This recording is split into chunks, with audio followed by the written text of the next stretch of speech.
and really just talk about what that means for us, and some of the other things that took place there, and what the follow up to those will be. So I'm going to run through a number of slides tonight, just like we had in our pre-general conference session. Jessica Scott, who's been part of the delegation since 2019, she is joining us here, and if I don't have the answer, I'm going to bat to her immediately. But Jessica was actually at General Conference during that second week. She was up there as a reserve delegate, right, Jessica, in case you were needed, and you were volunteering at various things, and was in the room as a number of these decisions were being taken. So, quick reminder, General Conference is the decision-making body for our denomination. Nothing can be changed in our Book of Discipline without the action of General Conference. We went over that several weeks ago. Many of you were here for that meeting, but just in case there were a few of you who weren't, General Conference is a gathering of delegates from across the world. The United Methodist Church stretches across 4 continents, and so delegates come from all over the world. They came to Charlotte, North Carolina for 2 weeks of legislative committee meetings. That's where all the excitement is. And then plenary sessions where votes were taken and decisions were made. The spirit of the gathering, I am told, was remarkably positive and hope-filled and joyful, the way a gathering of Christians who are looking to the future ought to be. And that is in stark contrast to previous general conferences of 2019, 16, and 2012, which were not so joyful and not so hopeful, and were quite adversarial, actually. They were a terrible witness to the world of who we are. So that was the one big positive, certainly, that I saw as I was watching coverage when on the live streams of General Conference. So I'm going to share screen. We've got some slides here that are going to take us through the major decisions that were taken at General Conference. These are slides that have been developed by our annual conference, as they're part of a pre-annual conference information session that's going out to our districts. So again, Jessica was presenting these on Saturday along with Derek Scott in our own district here in the northeast of Florida. So credit to them for these slides. I did not design them myself, but they're good slides. They're fairly factual, and will help us on our journey tonight. So let me just pull this up. Give me a thumbs up if everybody can see what's on screen. Should be a slide saying report from General Conference, okay? And with that being the case, I'm just going to take us through. So like I said, General Conference had a number of major decisions that were made and took major actions, and we're just going to go through them one by one here. The very first action that was approved was what we call regionalization, and this was an idea that was brought to the General Conference that would change the way we do our work across the globe. And so as you can read there on screen, delegates approved legislation that would restructure the denomination to be more contextual in different regions served by the church. So the idea being that the church in the Philippines, the United Methodist Church in the continent of Africa, in Europe, and here in the United States, they are all serving different contexts where missional context is really different. And so the idea would have been to give these regions space to adapt their mission and ministry to the context that they're serving in. Prior to this, the conferences in Africa, Philippines, and Europe, they were known as central conferences, and they had the right to make some changes to their discipline based on the legalities of the countries that they were situated in. But the United States did not have that same freedom. Only General Conference could change things for the United States churches. Regionalization brings an equality to all of those regions, where they can now contextualize some things in the disciplines that will apply to their regions only, and as I say, will help them in their context of mission and ministry. Now, regionalization, as we said in our prior meeting, this is a change to our church's constitution. And so the voting requirement is very different. It can be approved at General Conference, but after that, for a constitutional change, that then has to be approved by at least 2/3 of the total number of votes cast across all annual conferences and central conferences worldwide. What that means is that annual conferences will be beginning to vote on this action to approve it or to disapprove it. And by the time all of those conferences have pooled their numbers together, it can only pass if 2/3 of the votes approve it. What does that mean for the Florida Conference? You can see it in the last sentence there. Because the regionalization constitutional amendment is to be sent out 30 days after General Conference adjourns. It means some annual conferences will be voting on it this year, but the Florida Conference will not vote on it until 2025. So we will not vote on that at our June annual conference. Okay, I'm going to keep going here. If you are thinking of questions, I'm going to invite you to hold on to them, write them down, and we'll come into Q&A at the very end of our presentation. So the regionalization stands as distinct from the other work of General Conference.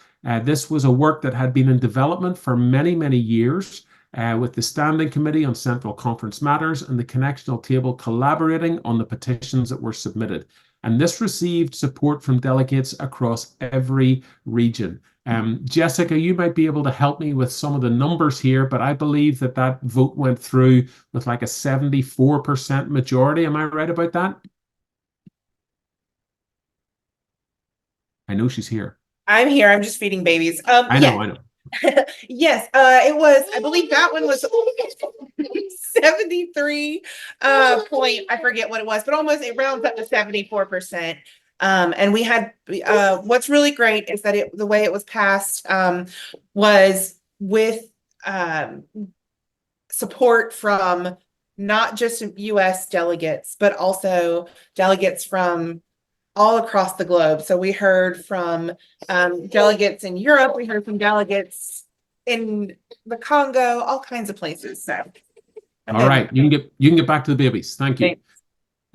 So that is the major constitutional action of this General Conference. It's not a done deal at all yet. As we said, between conferences this year and conferences in 2025, those numbers will be gathered to move towards this, if that is what the conferences globally agree to. All right, that's regionalization. We're going to continue, and the next major actions that we're going to talk about was the removal of restrictive and harmful language that was related to LGBTQ people. And so historically, since 1972, our discipline has had language which threw down some heavy restrictions on opportunities within our church for LGBTQ community people. And so the General Conference voted by overwhelming majorities to remove from the United Methodist Book of Discipline discriminatory language and bans related to ministry by, with, and for self-avowed practicing gay and lesbian people. This goes into effect immediately as the conference adjourned. And so our discipline has now changed on these matters. The actions that were included were the removal of the language that said the practice of homosexuality is incompatible with Christian teaching, the removal of the ban on ordination and appointment of self-avowed practicing homosexual clergy, the removal of the language that made the ordination of self-avowed practicing homosexual clergy and the performance of same-sex weddings chargeable offences. For those of you who do not know the United Methodist system, a complaint can be made about any United Methodist clergy, and if it is a chargeable offence, then that clergy will be brought up on those disciplinary matters through actions of the conference. And so that's what that means, chargeable offences. They're chargeable within our own system. Next, there was a removal of a prohibition against using United Methodist funds to support groups, activities, and causes that promote the acceptance of homosexuality. Continuing on, this is the impact. So there was nothing that was passed by General Conference that would compel churches to receive a gay pastor. Nothing that would compel churches to receive a gay pastor. The legislation approved also explicitly protects the right of clergy and churches not to officiate at or host same-sex weddings. And so that again goes back to what we said at our meeting before in the pre-conference meeting. We said that if anything was to pass at this general conference, what was seeking to be passed was that churches would still have their local option to either officiate or host or not officiate and host same-sex weddings. That will be a choice that will be before Memorial in the coming months, and we'll have to work out how we're doing that. That will go before our church council for them to work on. Next, pastors have the authority to decide when and for whom they will officiate a marriage. That's actually not an action of this conference. That has always been the way. Pastors and church leadership can determine whether such ceremonies will be held on church property. Okay. And again, if there's questions running through your mind, write them down. We're going to take them at the end in a Q&A session. All right. Moving on, because there were other major actions taken at our general conference. First of all, there was a percentage decrease for our apportionments. There was a budget approval for the next quadrennium, and then there was a change to our pension program that will come into effect in 2026. So we can read those bullet points there. The conferences will shift from their current base rate of 3.29% for apportionments to a base rate of 2.6% for 2025 and 2026. Then, if the apportionment collection rate is 90% or higher in those years, the base rate will increase to 2.9% for 27 and 28. The base rate is the percentage of local church expenses that the General Conference uses to create its budget.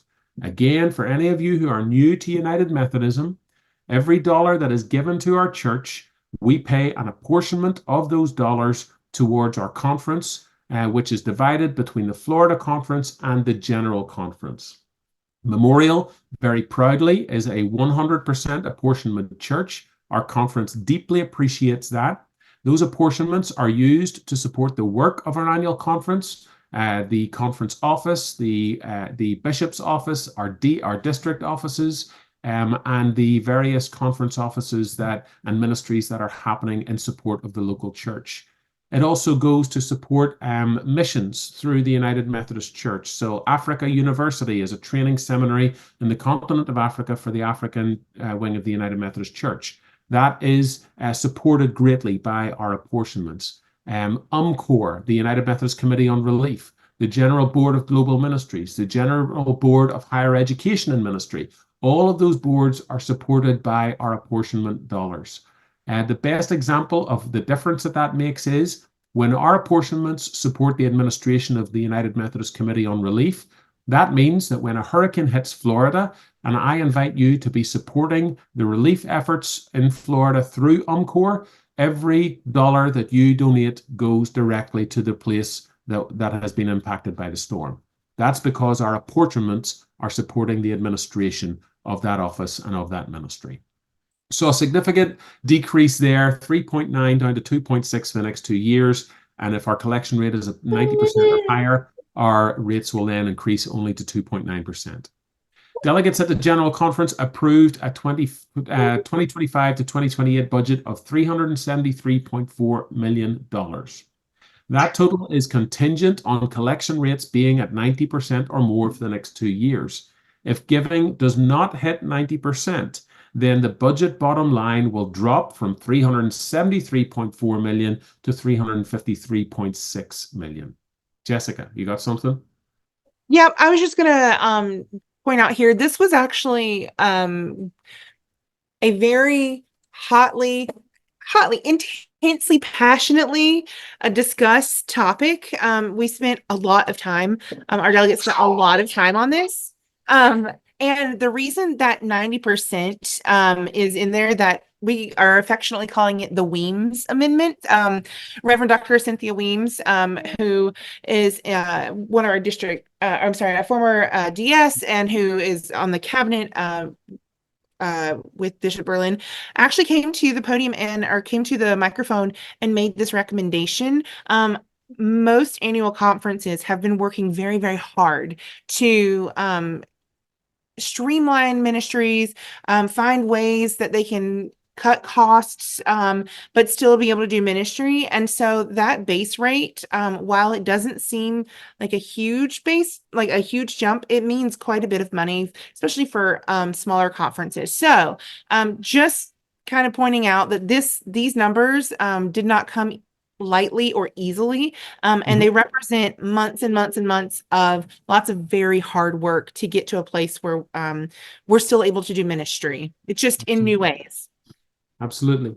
And I think, in this season, post-disaffiliations, where the United States Church has lost a quarter of its congregations to independent churches or to other denominations, this is just a unique time, friends, in terms of what it means to be a United Methodist right now and in the years ahead. So I, for one, appreciate the people who count the beans and make these numbers work. They are numbers that I can't imagine working with. And so, but we have gifted and talented people who are doing that work within our church family. And we have some of the very best ones of those here in the Florida Conference as well. Coming down to that third bullet point there, delegates have also approved a new retirement plan for U.S. clergy. This plan will be called Compass. It was conceived and championed by Westpath. Westpath is the organization that administers our pension plans in the United Methodist Church. And this plan will not begin until 2026. I believe that's as much as we know about it at the minute. We have not had the details released down through the chain as far as I know so far. I have not seen those. Jessica, have you any more information on that? Yeah, we'll be having information sessions. Westpath's going to do those, but this moves towards more of a 403B, like a 401k, which hasn't been the case previously. I think Durwood Crochet, our district superintendent, who is retiring this year, had a really good, he gave a really good snapshot of this. He, as he retires, will have 4 different pensions, just because it's shifted so many times. This kind of has, this one will have the clergy also contributing. They found in the Florida Conference, especially, or not especially, but Florida Conference, that there are clergy who aren't contributing to get the match. And so they're coming to a point where they're worried about being able to retire. Compass offers a little more control and flexibility with that. And it offers more financial literacy opportunities. So you'll get more on that, but and we'll talk about it. It has to be, it's been approved, but we're going to have full review and presentation of this at annual conference. Okay, thank you. Again, any questions on this, write them down. We'll come back to them at the end of the presentation. Okay, so there was also a major action which adopted a revised version of our social principles. What the social principles are, they're contained in our Book of Discipline and our Book of Resolutions, and they are statements that are made by our General Conference that reflect the official United Methodist teachings on a wide range of topics. They are very, very interesting. If you ever want to delve into them and find out what United Methodists think about this, that, or the other, the social principles is where you go to do that. They are not church law, but they are intended to inform United Methodist witness on issues of the day with a biblical foundation. And so our delegates approved the very first overhaul of our social principles in almost 50 years. This is a big deal, friends, in terms of just updating our statements about various issues and various topics that go on in the world around us. So again, that's another major action of the General Conference. And so another major action was to end the provision that had been made in 2019 for local churches to disaffiliate from the denomination. And so a little bit of background there. In 2019, the General Conference approved what became known as Paragraph 2553, which offered local churches the opportunity to exit the denomination at in a very generous way for the local church. That opened up after that conference, and for the last several years, we have heard stories of churches disaffiliating, and last year there was a slew of disaffiliations before before Paragraph 2553 got its sunset on the 31st of December. And so this provision was taken out. It is no longer there. There are still ways that churches, local churches, can disaffiliate. It's just not as generous anymore for them, and that's the way that that is. The General Conference also, though, required that annual conferences affected by disaffiliation develop a grace-filled policy for the re-affiliation of churches that have left us, found out that it's hard on their own, and want to come back and join in with what the United Methodist Church is doing. There are already examples of churches that found out that disaffiliation is not all that it was cracked up to be, and there are phone calls quite regularly asking what might be possible for joining again. So I know that Florida has already been thinking about that, but this action of General Conference made sure that all annual conferences are developing that policy to welcome churches back in that had disaffiliated. I see you, Jessica. Go ahead. I just want to add another note. This part, the gracious reaffiliation, that actually came from one of our delegates named Matt Daly from the Northwest District. Just putting this out there, I want to note, like, Florida has, as Pastor Charlie was saying, lots of leaders, and when our leaders are speaking, they're speaking to the church globally, right? The worldwide. And so he actually presented this, and we have several of our delegates actually who will tell you that his speech for this kind of changed their minds. And it was such a gracious moment in the proceedings. I just wanted to pause for a moment and point that out. Just, it was really amazing. So we give thanks for Florida's voice in the General Conference. It's a significant voice, and that was proven this conference for sure. Okay, we're going to keep going here. We had several other major actions. We approved a full communion agreement with the Episcopal Church. What is a full communion agreement was one of the very first questions I got when I got back from Northern Ireland. A full communion agreement is an agreement that we recognize each other's ministries fully. We recognize the mission and ministry of either church. And it does mean that with that recognition of ministry, there is more scope for partnership between the Episcopal and the United Methodist churches. That has been agreed by the United Methodist Church. It is not yet through the processes in the Episcopal Church. That will come up at their general synod, I believe, this year. A biggie for our local church context is the approval now allowing deacons to preside at the sacraments where it is applicable to their contexts. So that is the sacraments of Holy Communion and baptism. Why is that important to our context? Well, Pastor Rachel is a deacon. I am an elder in the United Methodist Church. I am ordained to Word and Sacrament from the get-go. And Pastor Rachel is on her way to being ordained as a deacon. And the deacons, until this time, had not been ordained to the sacraments. And so they had not been allowed to preside at the sacraments. That is now changing beginning January 1st, 2025. Some of you will be smart, and in June, you're going to notice that when I'm on my vacation, Pastor Rachel will be presiding at the sacraments. How is that happening?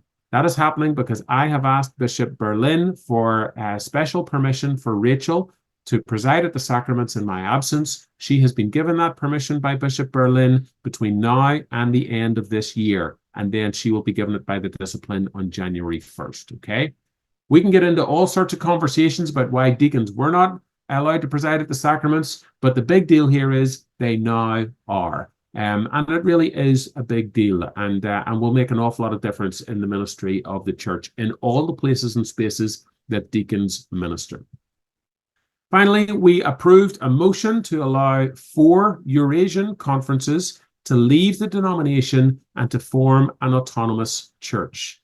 These Eurasian conferences, they are Russia, some Eastern European conferences. I can't remember the 4 of them specifically, but they appealed to the General Conference to leave the denomination, form their own church, and the General Conference gave them permission to do that. And that was just, again, another a moment of gracious exit, I hope, at the General Conference. I wasn't watching that session myself, but by all accounts, it certainly was. Down at the bottom there, you're going to see another couple of resources that are going to help you. flumc.org. That is the Florida Conference website address. If you didn't know it, you should know it. You can get a whole lot of information there about what's going on in Florida in the United Methodist Church. Or Resource UMC, that is a general church website. And if you go there and find its General Conference 2020 section, you're going to find a host of information about what has happened at General Conference and what it means for local churches and for conferences. Okay, I do believe that that's bringing me to a Q&A session. So I'm going to stop this share right now, and we can bring those slides back up if we need to. Best way for us to do this for questions, there are several ways that we can do that. First of all, we can use the reactions button, and we can raise a hand. You see how I raised my hand there? When we raise a hand, it moves us right to the top of the screen to the left-hand side, and I can see, and then I press a button to lower it, and it's over. Okay, so if you got a question, you can raise your hand. If you can't work that out on your computer or phone, you can literally raise your hand and wave it, and one of us is going to see it. If you don't want to speak, or if you can't find your unmute button, you might want to send a message in the chat option. So someone's already put 2 messages in. Thank you. Carrie Mack has done that, telling you that you've all been muted, for example. You can type in your questions there, and I'll be happy to respond to those. But basically, friends, this is now an open time. We've got about 30 minutes before 7 o'clock, our stop time. And if I can answer questions for you, I'll be happy to do that. If I can't, Jessica will try. And if she can't, then we will commit to finding the answers and getting them to you, just like any good presenters should, right? Glo Gaines has her hand waved, and she's in the top corner of my screen. She followed my first instruction. Thank you, Glo. What do you got? I have 2 questions. Okay. One is, what are the dates for the Florida Annual Conference? The Florida Annual Conference will begin on Thursday, the 6th of June, and run through Saturday, the 8th of June. And what is the date that General Conference ended? The date that General Conference ended was, I think, maybe the 8th of May, something around then. So we're going to be the 4th of May. The 4th of May. Okay, so the 6th of June is 30 days out. How come you're not going to be voting on them? Jessica might be able to answer you that. I cannot. I'm going to do my best to answer that. They have 30 days to get it out, buddy. They have 30 days to get it out. Just because they get it out to us, that still has to be reviewed by our annual conference. And then we have to give everyone within our annual conference time to review. Like, all the delegates have to have time to review as well. And then we also voting. There's a whole lot that goes into voting whenever you're doing this kind of work. There's technical stuff that has to happen. You have to have monitors. You have to have, there's a whole thing that goes in. Okay, so there's a whole planning stage that goes into this. Yes. Okay, So, great. yep, in 2025, we're going to do that. There's going to be other stuff that we'll have to vote on that will also require these things. So it makes sense, and financially it makes sense too. Yes. Okay, thank you. And then the second question on the disaffiliation. Do I understand that the disaffiliation that is now in place is what we had in place before 2019? Mm-hmm. Okay, that's it. That's all I got. All right. Thanks, Glo. Doug has a question in the chat regarding the percentage raise for apportionments. If everybody's making 90%, why does the rate go from a 2.6 to a 2.9? I wish I had the details to answer that, Doug, and I'm going to guess that Jessica maybe doesn't either, or she does. I don't know. I can explain a little bit. And I also, Doug, would suggest, I'm going to give you a little bit, but May 28th, there is a virtual pre-annual conference session that will be hosted by the bishop, Dr. Sharon Austin, Craig Smeltzer, who is our conference treasurer, will be able to go into really good details about these things. And so will Dr. Cynthia Weems, who actually made this amendment. So essentially, when the budget committees, the people who are making these budgets, when they came in and brought in all these cuts, there were people who were not part of the committee, or who were part of the committee but had questions and reactions about budget changes. Agencies and boards did a really good job of, trying to reduce their budgets, find ways to cost cut, and they did so. But then there were people on the committees who came in and they were kind of upset that we were cutting things. It was a bit of a disconnect, and so they presented to the general body this budget that was much higher, and so Dr. Weems came up with this amendment that if everyone can pay the 90%, right, of what that base rate is, then we can feasibly get to the 2.9%. If we can't, that's not feasible. We're not going to, shoot ourselves in the foot, essentially. So it was a way to sort of test to see if we could actually do it and if our agencies can work with that smaller budget. So that's like the very high level overview. I really do recommend getting on that May 28th conference call and learning more there. Ask that exact question again, Doug. That's what I say. Thank you, Doug. All right. Do we have any other questions that anyone would have? Jack. We've got to unmute you, Jack. Got it? Yep. When you talk 90%, we're talking 90% of the apportionments the conference puts on us? Or what is 90% of what? So 100% apportionments is the number that would be expected if every congregation paid all of its apportionments that each conference puts to it. Okay, we get a number every year that has to be paid evenly over 12 months. Some churches struggle to pay those apportionments, so they might only pay 50 or 60% of them. Other churches like ours pay 100% of them.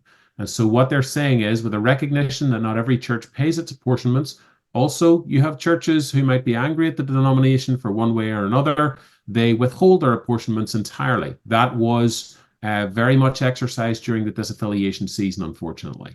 And so it is an attempt to get to 90% of that 100% number overall. And if we can get to that, from what I hear Jessica saying, if we can get to that 90%, that makes the overall budget possible, right? Excuse me, so is that the 373 million that we're talking about?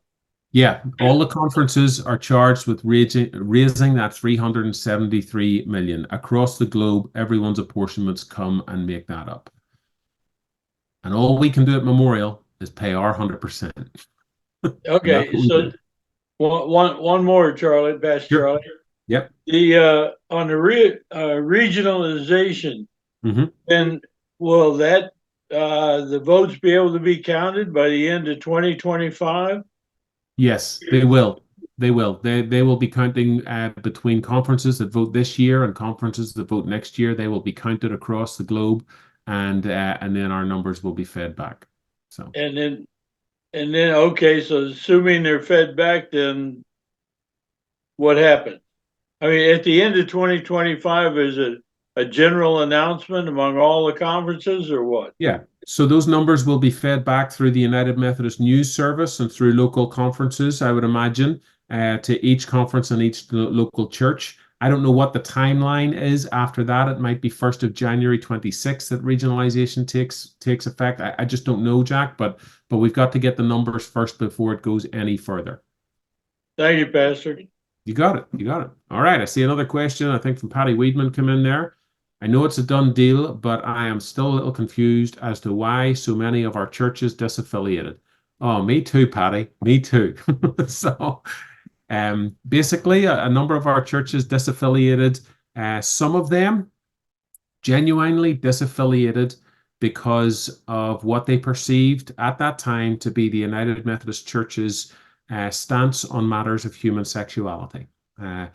Paragraph 2553 was written as an invitation to churches who, as a matter of conscience, felt that they could no longer be part of the United Methodist Church. It was a way for them to exit the denomination.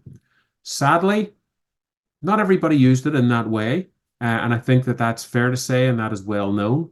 I think it's fair to say that some churches saw this as an opportunity to go out on their own, and so to no longer be having to pay apportionments to the United Methodist Church for ministries that they maybe don't have a part in locally or felt that they're not a part of. There are some people who just felt that this was an opportunity for them to individualize as a church and no longer be part of the United Methodist movement. There were other churches, some of our large churches, for example, that wanted to exit the denomination but still be in network with other large churches. And so they formed sort of miniature connections, miniature networks of churches that were going to work in agreement with each other. And so basically, there are a number of reasons there. Some of them social, some people were just power hungry, some people saw it as an opportunity to own their own property, some people had genuine misgivings about conversations on human sexuality. It was a plethora of reasons, but that door, thankfully, now has been closed, and we got to move forward. So I don't know if that answers your question, Patty. If you want to take more time with me, I'll be happy to give that time to you anytime. So, okay. All right. Thank you for the question. What a good one, though. Any other questions that we have here? Wave your hand, write it down, find the button. Oh my goodness, you guys are letting me off light tonight. There's one in the It's chat. in the chat. There's not, did I miss one? All right. Okay. What was the biblical basis for the change on gay marriage? Rich, I've run a class on this. This is a matter of interpretation for sure. I don't think I could cover it all here tonight. But the biblical basis for the ordination, or the change in gay marriage and ordination, was really to take a look at what the sort of contextual differences are between when things were written 2,000 years ago in a very different culture where the idea of stable, monogamous, faithful same-sex relationships was really not a part of society's plan, and taking words that were written in a different context and putting them into our 21st century Western context has led some people to has led a denomination, other denominations too, Presbyterians, wing of the Lutheran Church, the Episcopalians, would have broad agreement on the interpretation that they have now. As I say in my class, it depends on how you handle scripture with this. If you are a biblical literalist, if you say it's in black and white in front of me on a page, that's what it says, that's what it means. Then it's a debate that is very it's hard to have a conversation about it if that's the position, and that's what we found in the United Methodist Church. Many people were a little bit more literal than what United Methodists traditionally have been. But if we can have a conversation about context, about translation, about what original meanings were and are, then that opens up the conversation for sure. And I'd be happy to run my class again if you want to be a part of it, and if anyone else wanted to be a part of it. It's a great place to come together and talk about those things, and to talk about what biblical interpretation is and what theological thinking is. And I don't know if that answers your question now. I don't feel that I can answer it like so quickly in this forum, but I'd be more than happy to continue that conversation, Rich. I know I owe you an appointment. All right, gotcha. I saw Jennifer's hand waving.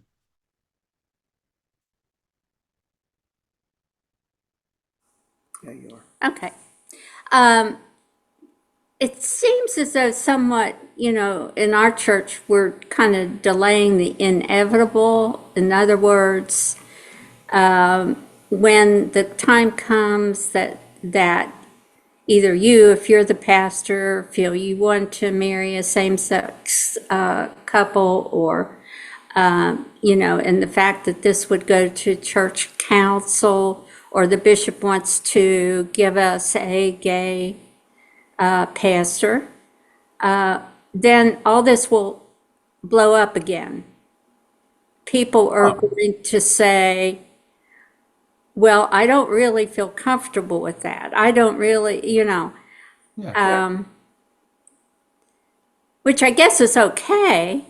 Yeah, I think Jennifer, I would respond to that, and I would say it's about 70 years now, maybe just over 70 years since women were given the right to be ordained in the Methodist Church as it was at the time. Memorial didn't get its first female clergy person until the late 90s. I think it was around 98 when Anne Burkholder came to Memorial. And so that was a difference of what 98's 25, 26 years ago now. It was a little earlier So- than that. all right, a little earlier than that. So 40 years had passed since the conference had changed its mind on women in ministry. 4 decades had passed by the time Anne Burkholder got here. And I'm told that there were still people that left because they could not handle the idea of a woman being the senior pastor of the church. Right. And you know, so yes, there is a sense in which for some people, if the time came when a gay pastor would be sent to Memorial, that might cause some people to say, you know what, that's a line I don't want to cross and I don't want to be a part of it, and they might move on to a different spiritual home. Nobody can stop that. Nobody can stop that. What I would say to you is, I think I would fairly safely say it would be unlikely to happen in most of our lifetimes around this call, actually. It's not a huge number of LGBTQ people that are seeking ordination. The church has done profound harm to LGBTQ people. And if we think that there's going to be a massive influx of gay clergy into our ranks, we don't know how much we have hurt that community. There is a lot of healing to be done. There is a lot of the creation of safe spaces to be done before there would be any such influx. It is a small number. And I would not say to you that Memorial, I could be wrong. The bishop can do what the bishop does at any time. I know that. But if you're asking me to predict, I would be telling you that this is, while it may be a likelihood way down the future, I think it is way down the future. And no. Well, we do, Carrie mentions the Board of Ordained Ministry, and I'm familiar with that process. Yeah. There are gay ordained Yes. pastors Yes, out there. no, I'm not saying that there aren't. I'm You know, saying there that are, small number proportionally. so they have to, they have to find a home. And I feel as though it's great and I'm all for it and we're long overdue. Yeah. I just think that there are some people who are like, dear Lord, I love Memorial, don't send anybody here, There are. And I hate that because I feel like we've taken such a big step. Yeah. And I think That's just me. Yeah, no, I hear you. And what I would say to you is, I think that the important thing with the decisions of General Conference is to realize and understand that they are always a first step. Sometimes we react to large level decisions and we say, gosh, that's it. That's the end of it. No, there's still work to be done because we are made up of local people in local churches, and we have an abundance of different ideas about this matter on this screen right now. And so I think the work of the local church is never to think that you have crossed the finish line on these matters, and to always be able to talk about them well and to discuss them well in healthy ways that are affirming of one another, that start out understanding that every person is here with the best intentions, and to remember to keep the main thing, that Jesus is Lord, that the Spirit is at work, and our job is to tune in what the Spirit, tune into what the Spirit is doing in our midst. And I'm still maybe naive enough to think that if we continue doing that, the local church will be okay.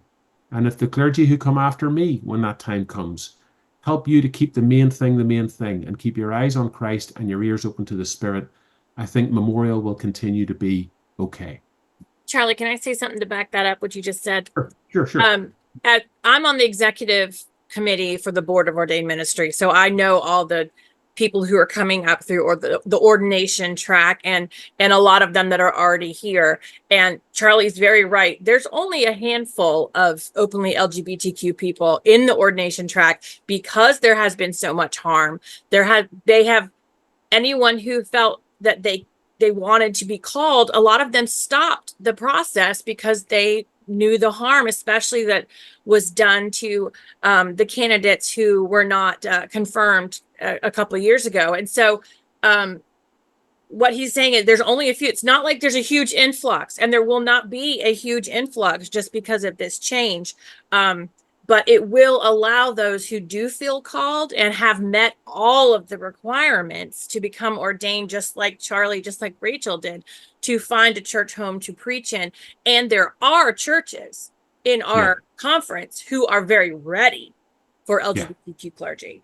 That's So the other thing I was going to it's say. not something that we need to worry about as a church here at Memorial. We will always have a say in such things, but just understand there are clergy that are LGBTQ now, not a lot, but there are also churches very happy to have LGBTQ clergy. Final thing I'll say about this, friends, is the appointment process is a consultative process. Consultation takes place every year between your district superintendent and your staff parish committee. The staff parish committee fills out a form every year known as the church profile, in which it gets to tell the story of who the church is, where the church is headed, and really paint a picture of what kind of clergy would be a best fit for that. And so this is a process, you know, they're not really drawing straws in the cabinet meetings when they do appointments. They are genuinely trying to make the best appointment to the best place.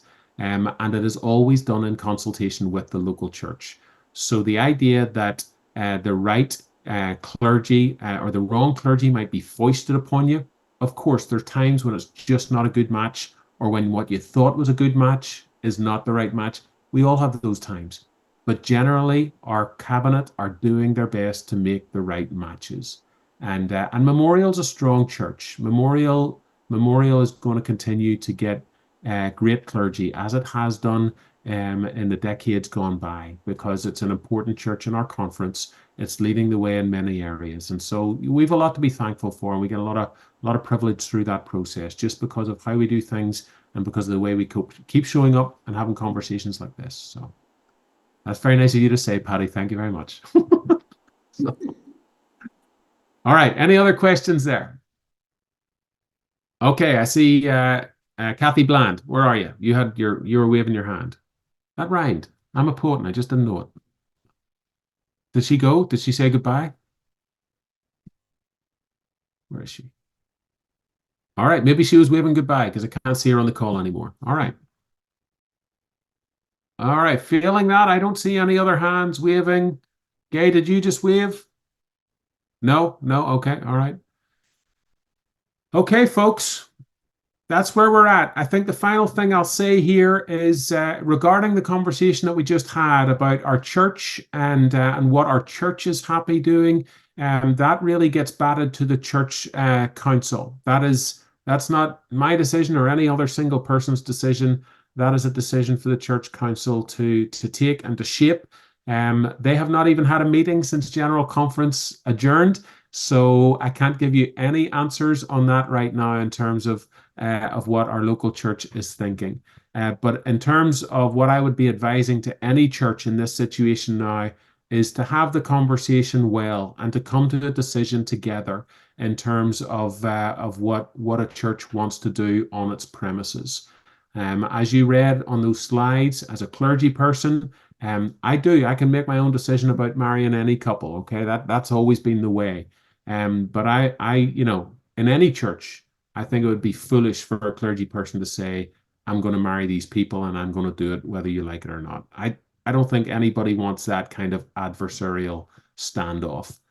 Come to a decision together, honor the decision that we make together, and continue keeping the main thing. That's the way to keep going forward as a church. Can I add one comment too, Charlie? You've always had the option of marrying or not marrying heterosexual couples as well. Yeah, that's what I mean. Any couple, Yeah, I just wanted to clear that up, that you can say, I don't think you guys are ready, or I don't feel comfortable marrying you to a heterosexual couple. So if this is something that's always been in the purview of the clergy. 100%.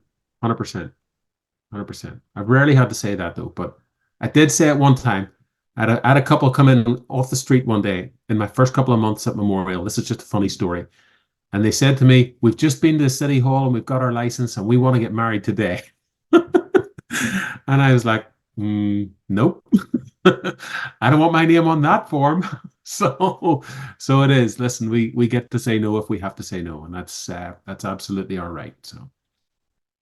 All right, friends, I'd love to sit here and talk to you all night, and but I've got other things to do, like eat dinner and write a sermon and those bits and pieces, and you've got other things to do too.